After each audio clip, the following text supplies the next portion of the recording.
ball one and hope that you keep smashing them. আজকে মোস্তাফিজকে চেন্নাই থেকে নিয়ে আসব। দিল্লির বিপক্ষে ম্যাচ হেরে মোস্তাফিজকে নিয়ে একই বললেন গুজরাটের অধিনায়ক শুভমন গিল।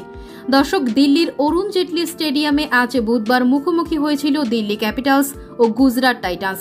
আগে ব্যাট করতে নেমে দিল্লি নির্ধারিত ওভারে 4 উইকেটে 224 রান সংগ্রহ করেছিল। সেখানে স্বাগতিকদের ব্যাট হাতে সামনে থেকে নেতৃত্ব দিয়েছেন পান্ত। 204 স্ট্রাইক রেটে তিনি করেছেন 88 রান। এই লক্ষ্য নিয়ে ব্যাট করতে নেমে গুজরাট শুরুটা দুর্দান্ত করেন, তবে 95 রানে মাত্র 2 উইকেট হারান। তবে তারপরে ছন্দপতন হন গুজরাটের ব্যাটসম্যানদের। রীতিমতো দিল্লির বোলারদের সামনে আত্মসমর্পণ করে তারা। 152 রানেই 6 উইকেট হারিয়ে ফেলেন তারা। তবে শেষ দিকে ডেভিড মিলান একের পর এক বাউন্ডারি হাঁকান, তবে তিনিও 55 রান করে আউট হয়ে যান। এরপরে ম্যাচ থেকে ছিটকে গেল গুজরাট। তবে ম্যাচ গড়িয়েছে শেষ ওভার পর্যন্ত হাড্ডাহাড্ডি লড়াই করে অসাধারণ জয় নিয়ে মাঠ ছাড়েন দিল্লি ক্যাপিটালস। এদিকে ম্যাচ শেষে গুজরাটের অধিনায়ক শুভমন গিল বললেন, আজ আমরা ম্যাচ হারার মূল কারণ বোলিং ব্যর্থতা। এজন্যই আমাদের বোলিং লাইন পরিবর্তন করতে হবে। তাই আমি সিদ্ধান্ত নিলাম যেভাবেই হোক চেন্নাই থেকে মোস্তাফিজকে নিয়েই আসব।